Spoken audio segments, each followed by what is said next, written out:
mais alto. Asas, eleve a gestão financeira da sua empresa. Acesse asaas.com. Olhar Clínico, com o Dr. Álvaro Furtado. Contato estabelecido, doutor Álvaro. A gente fez aqui já o preâmbulo, né? Enquanto a gente retomava o contato com o senhor. O que a pessoa que tomou essa bebida vai entender que o organismo está reagindo de forma diferente, por exemplo, de uma bebida normal, de um porre normal, para que saia correndo e vá para o hospital. É importante também ir para o hospital correndo, né, doutor? Bom dia para o senhor. Bom dia, Barão, bom dia para a Roberta, para os nossos ouvintes. Esse foi o grande assunto da semana, que traz no imaginário das pessoas aquele medo. Eu vou num bar, eu bebo de vez em quando, e é destilado, às vezes outros tipos de bebida. Que problemão, né? A gente não ia imaginar que ia acontecer um negócio desse no nosso país. Já teve uns relatos de ter acontecido anteriormente em outros países do mundo. O metanol é muito tóxico. Para vocês terem uma ideia, a quantidade mínima, às vezes de ml de metanol dentro de uma bebida pode causar complicações como cegueira e mesmo até perda da vida, óbito dos pacientes. O problema é que não tem gosto, na hora que a pessoa experimenta uma bebida que teoricamente está adulterada ou contaminada com metanol, não dá para diferenciar por características ali no início da ingestão alcoólica. A questão é que os sintomas também são muito inespecíficos. A pessoa vai começar a sentir um pouco de dor de cabeça, algumas horas depois, vômito, náusea. Só que quando passa de 12 horas, aí a situação começa a complicar. Isso vai depender também da quantidade de metanol que tem aí no caso da intoxicação. Pode ter um quadro de convulsão, rebaixamento do sensório, inclusive com essa questão de alteração no nervo óptico, de perda de visão, alteração neurológica. Então são sintomas que podem conversar com outros diagnósticos, né? Então, obviamente, foram casos isolados, né? A população está todo mundo está muito preocupado com a ideia de nunca mais sentar para beber num bar na vida nas próximas semanas, né? Lembrar que o principal contaminação é em bebidas destiladas, fermentado muito raro ter essa conversão. E muito provavelmente 2 caminhos do processo de investigação devem nortear as investigações. Ou mesmo falta adulteração mesmo nessas bebidas, principalmente os destilados, ou falha de processo em algumas bebidas artesanais, que podem não passar por etapas de controle, porque num processo de fermentação pode ser produzido metanol, mas existe um descarte e um monitoramento disso que provavelmente não aconteceu, se esse foi o caso em questão aí, que motivou aí a intoxicação e óbito de algumas pessoas em São Paulo e pelo nosso país.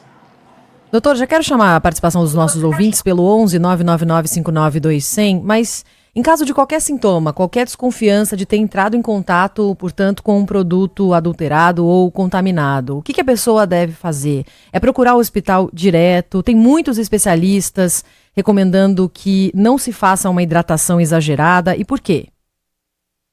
Boa, perfeito, Roberto. Acho que se você tem alguma suspeita de que você ingeriu uma bebida contaminada com metanol, a primeira coisa é imediatamente procurar pronto-socorro. Não tem que esperar em nada. Por quê? Se você faz as medidas iniciais no período das primeiras 6 ou 12 horas, tem uma grande chance de não ter complicação nenhuma. E que medidas são essas? Não é basicamente uma hidratação. É você aplicar um antídoto. Algumas substâncias vão neutralizar, porque o metanol, quando ele entra no corpo, ele é metabolizado pelo fígado. Ele é convertido em algumas substâncias dentro do organismo, e essas substâncias que vão causar lesão no cérebro, nas mitocôndrias, vai causar um quadro de acidose.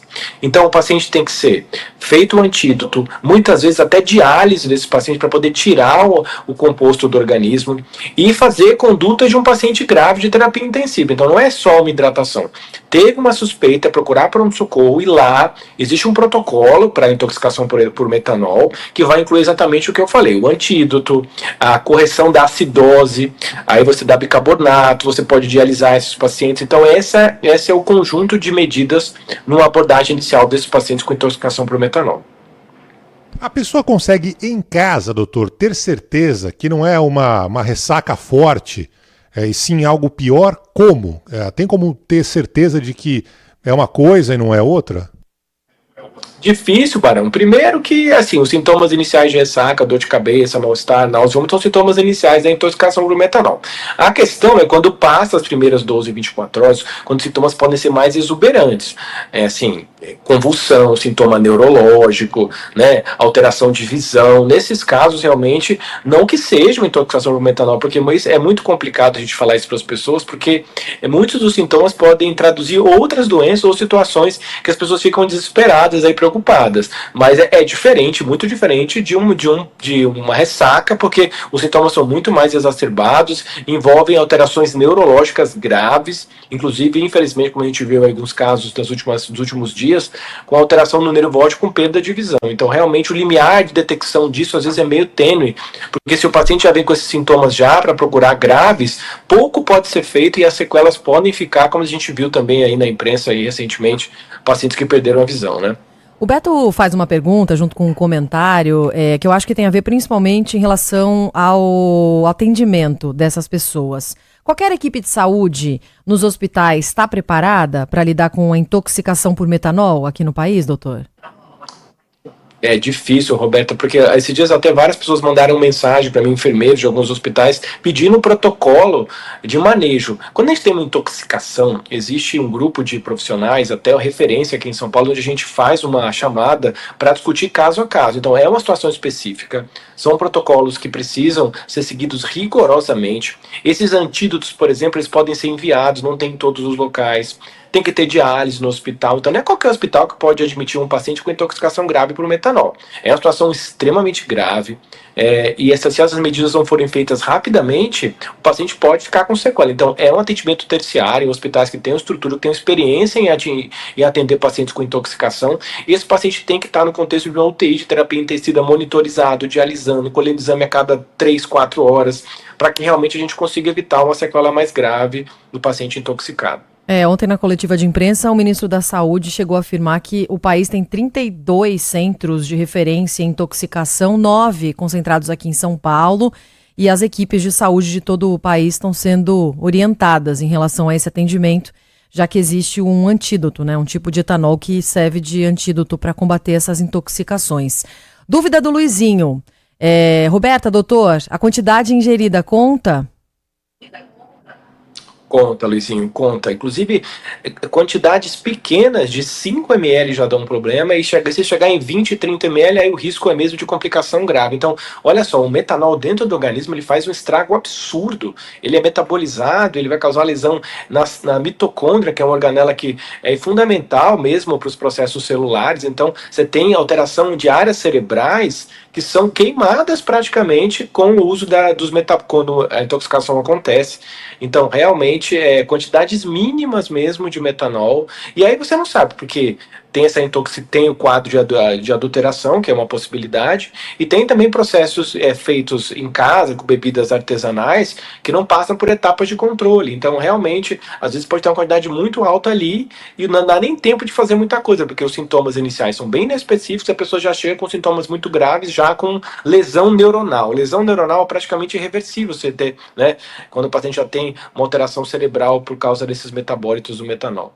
A Cristiane disse que teve crise de labirintite depois de beber no fim de semana. Isso pode ter alguma relação com bebida adulterada, doutor? Olha, difícil, né? Porque às vezes até a labirintite pode ser desencadeada por alguns fatores, que é uma doença, né? Intrínseca, não tem nada a ver com o uso do metanol, mas às vezes até o uso de ingestão alcoólica pode descompensar uma labirintite, então às vezes não tem nada a ver com intoxicação, né? E tem que lembrar os nossos ouvintes, que não é qualquer bebida alcoólica, geralmente é destilado, né? Que tá envolvido nesse processo aí na investigação. Bebidas como vinho, cerveja, elas passam por um processo de fermentação e que raras vezes, até pode produzir metanol, mas ele tem etapas de controle nesse processo quando é feito de forma adequada, mas geralmente no caso aí dela, muito provavelmente foi só uma descompensação da sua labirintite. O pessoal tá muito estressado, né, Roberto Barão? Qualquer coisinha, né? Lógico, já tá achando que bebeu lógico. ontem no bar da esquina e tá muito preocupado com isso aí, né? Mas na verdade foram casos Eu nem isolados, bebi, tô com né? dor de cabeça Mas- aqui por causa do etanol já, pô. Pois é. O psicológico acaba trabalhando. Resumindo, eu acho que a gente tem que evitar agora, nas próximas semanas, para a população geral dar uma orientação, realmente de evitar a injeção de destilados, até que essa situação chegue num patamar de esclarecimento melhor para a população, né? Então eu evitaria mesmo gin e bebidas realmente que possam ter um teor, né, destilados. Só mais uma aqui da Andréia. Até quanto tempo depois a pessoa pode ter sintomas, se de fato ingerir algo contaminado, doutor? Boa. Dependendo da quantidade de metanol, nas primeiras 6 a 12 horas já começam os sintomas. Náusea, cefaleia, vômito, rebaixamento. Vai depender muito da quantidade, mas nas primeiras horas já começam a ter sintomas que podem parecer com a ressaca, mas depois das 12, 24 horas, os sintomas intensificam rapidamente com sintomas neurológicos muito graves associados à intoxicação.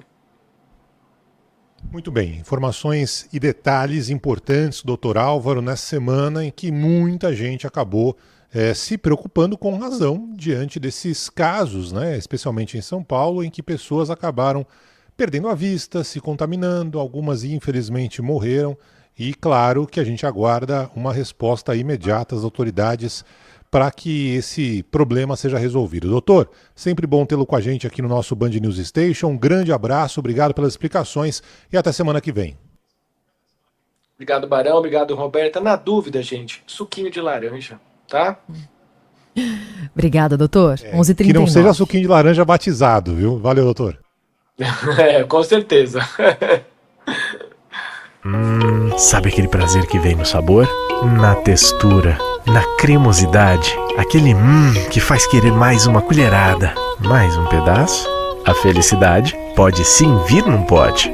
Experimente Carolina Mais Frutas. 8 vezes mais frutas, porque a vida não é feita de menos. E aqui, o exagero vai além. Tem petit suí, tem grego, leite fermentado, as sobremesas. São mais de 100 produtos para você se deliciar. Iogurtes Carolina. Exagerado por natureza.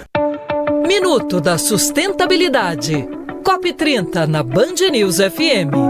Oferecimento Sangoban. Construir o amanhã é com a gente.